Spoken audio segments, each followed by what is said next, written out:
いつもの実家の匂い。見慣れた玄関のドアを開けると、懐かしい声が響きます。おかえり、よく帰ってきたね。母はいつも通り、笑顔で迎えてくれました。テーブルの上には、私の大好きな煮物、何一つ変わらない実家の風景。でも、その日は少しだけ違っていました。お茶を運んでくる母の足元がほんの少しだけ震えているように見えたのです。気のせいだろうか、私はお茶をすすりながら母の横顔を見つめていました。実家は築40年、至る所に段差があります。私たちはその家でずっと暮らしてきました。だからこそ気づかなかったのかもしれません。家の中に潜む小さな影に。高齢者の事故、その多くが住み慣れた家の中で起きている。そんなニュースをふと思い出したのはその夜のことでした。母は今年で78歳になります。一人暮らしを始めてもう5年が経ちました。一人でも大丈夫よ。それが母の口癖でした。翌朝、私はリビングで新聞を読んでいました。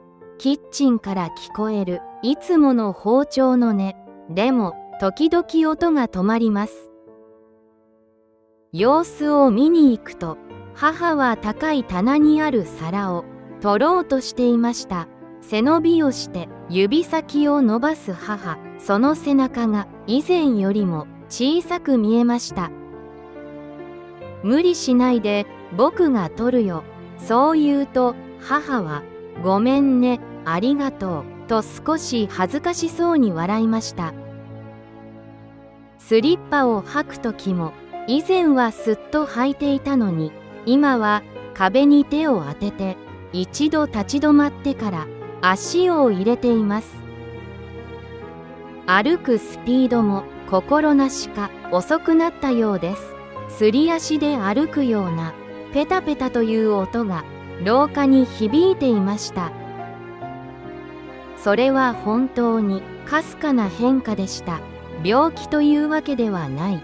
でも確実に何かが変わり始めていました。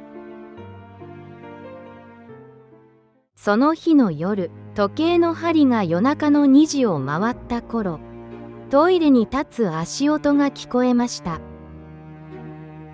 少し気になって、私は静かに部屋を出ました。廊下は真っ暗でした。カタンという小さな音、母が暗闇の中で、廊下のわずかな段差に足をつまずかせていました。あ、小さな声が聞こえ、母は壁を強くつかみました。幸い、転ぶことはありませんでした。でも、暗闇の中で、母の肩がかすかに震えているのが見えました。私は声をかけられませんでした。母がどれほどショックを受けているか分かったからです。翌朝、母は言いました。最近、夜のトイレが少し怖くてね。寂しそうに笑う母。この家も、もう長くないかもしれないね。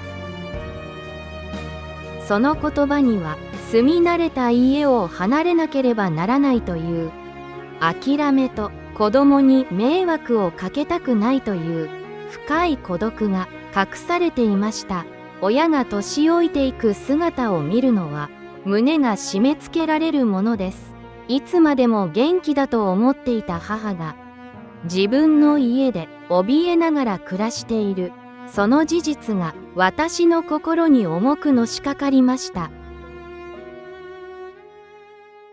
東京に戻る電車の窓から流れる景色を見ていました。大掛かりなリフォームをするにはお金も時間もかかります。何より母はそこまでしなくていいと拒むに違いありません。どうすればいいのだろう。母のプライドを傷つけず、安全に暮らせる方法はないか。ふと駅前の100円ショップが目に留まりました。便利グッズが並ぶ棚。そこにはたくさんのヒントが隠されていました。高価な手すりはつけられなくても、これなら今すぐできるかもしれない。私は次の週末、再び実家へ向かいました。バッグの中にはいくつかの小さな道具を詰め込んで、母を驚かせないように、ただ日常の手入れをするような顔で実家のドアを叩きました。健一、どうしたの？驚く母に私は笑って答えました。ちょっと家の片付けを手伝いにね。私はまず玄関に向かいました。母がいつも靴を履くとき、少しバランスを崩しそうになっていた場所です。100円ショップで見つけたしっかりとした滑り止めマットを玄関のたたきに敷きました。これで靴を脱ぎ履きするときに足元が滑るのを防げます。次に暗い廊下です。夜中に母がつまずいた場所。私は蓄光テープを取り出しました。太陽や電気の光を蓄えて暗闇で光るテープです。それを廊下の段差の縁に丁寧に貼っていきました。さらにコンセントに差し込むタイプの人感センサー付き LED ライトを廊下の足元に取り付けました。夜、母が足を一歩踏み出すと、ぽっと優しい光が足元を照らします。これなら電気のスイッチを探して暗闇を歩く必要はありません。母は後ろからその様子をじっと見ていました。リビングの畳の上にも小さな工夫をしました。座椅子から立ち上がるとき、母はいつもテーブルに手をついていました。そのテーブルの足の裏に滑り止めフェルトシールを貼りました。体重をかけてもテーブルが動かないようにするためです。キッチンの引き出しには引き出しストッパーをつけました。母がよく使うお皿はすべて腰の高さの棚へ移動させました。高い棚にはもう使わない季節の食器だけをしまいました。これで背伸びをしなくてもいいね。私がそう言うと母は静かにうなずいていました。最後にお風呂場です。水で濡れて滑りやすい床にお風呂用滑り止めシールを等間隔で貼っていきました。どれも100円ショップで買える小さなものばかりです。でもそれらは確実に家の中の見えない危険を消していきました。それから1ヶ月が経ちました。私は再び実家を訪れました。玄関を開けるといつもの匂い。でも何かが違います。母の足音が少し軽やかに聞こえたのです。ペタペタというすり足の音が小さくなっていました。足元が滑らないという安心感が母の歩き方を変えたのかもしれません。夜、私は実家に泊まりました。夜中にふと目が覚めると、廊下から優しい光が漏れていました。母がトイレに向かう気配がします。センサーライトが母の足元を静かに照らし、段差に貼ったテープがかすかに緑色に光っています。母は一度もつまずくことなく、ゆっくりと、でもしっかりと歩いていました。翌朝、朝食を食べているとき、母が小さな声で言いました。健一、ありがとう。母の目には少し涙が浮かんでいました。